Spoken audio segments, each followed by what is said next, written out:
Assalamualaikum warahmatullahi wabarakatuh. Sampurasun.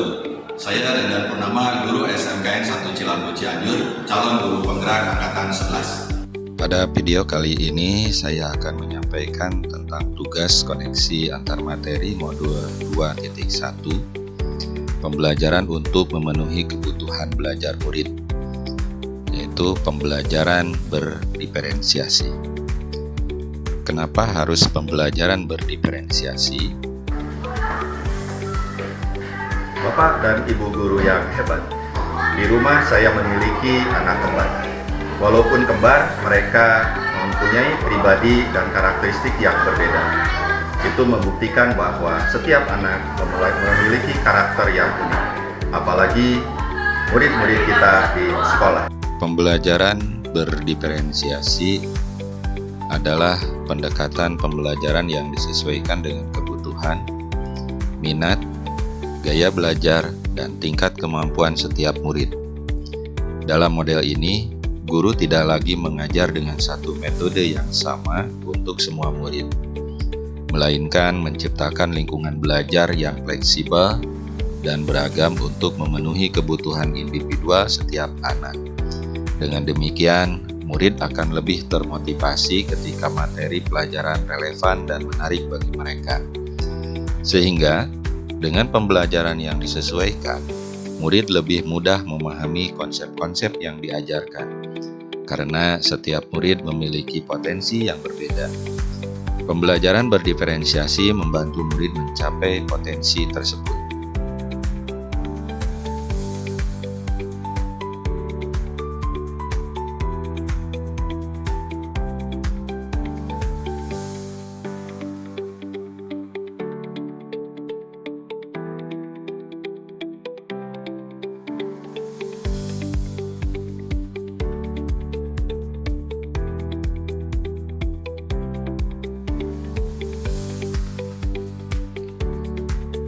Karena setiap murid adalah unik dengan latar belakang, pengalaman, dan gaya belajar yang berbeda, jika kita tidak memperhatikan kebutuhan belajar mereka, maka ada beberapa hal yang harus kita hadapi, yaitu jika materi terlalu mudah, murid akan merasa bosan dan tidak tertantang. Jika materi terlalu sulit, murid akan merasa frustasi dan kesulitan untuk memahami. Jika semua murid diajarkan dengan cara yang sama, maka murid yang memiliki potensi lebih tinggi tidak akan tertantang untuk berkembang.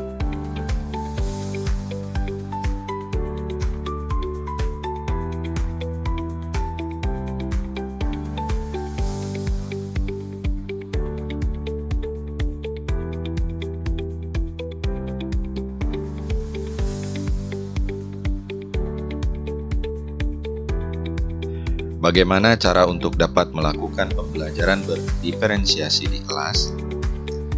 Agar dapat melakukan pembelajaran berdiferensiasi di kelas, guru harus memahami tujuan pembelajaran, mengidentifikasi dan merespon kebutuhan belajar murid, menciptakan lingkungan belajar yang inklusif, melakukan manajemen kelas yang efektif, dan terakhir adalah melaksanakan penilaian berkelanjutan.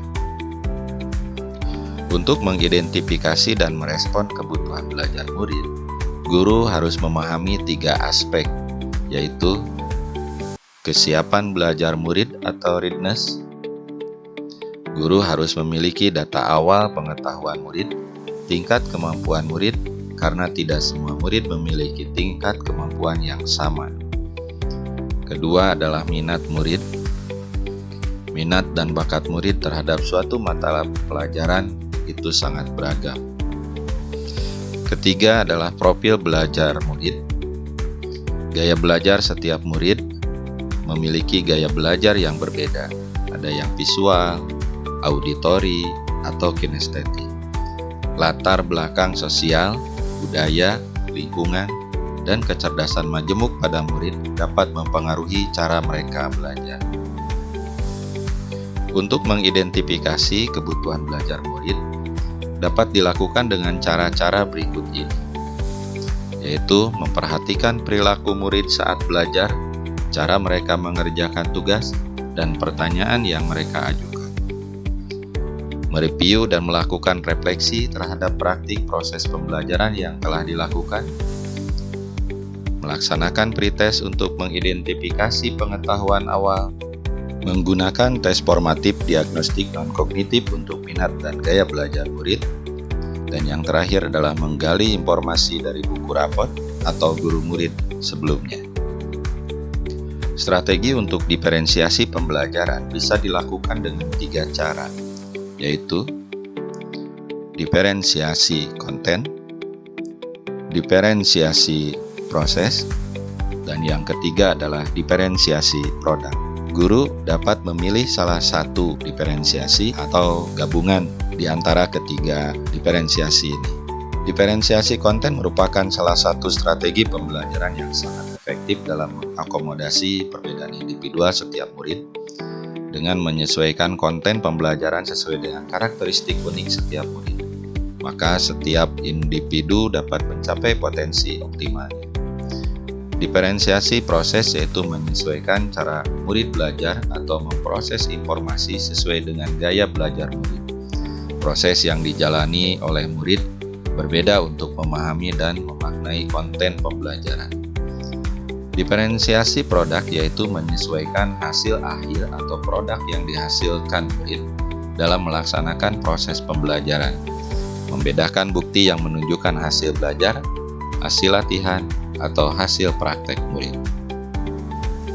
Keterkaitan antar modul, yaitu modul 2.1 tentang diferensiasi pembelajaran dengan modul 1.1 filosofi pendidikan Ki Hajar Dewantara adalah untuk dapat melaksanakan pembelajaran berdiferensiasi, guru harus berusaha dan berupaya untuk memenuhi kebutuhan belajar murid sesuai fase perkembangan murid dengan mengikuti kondisi kodrat alam dan kodrat zaman berdasarkan pemikiran Ki Hajar Dewantara.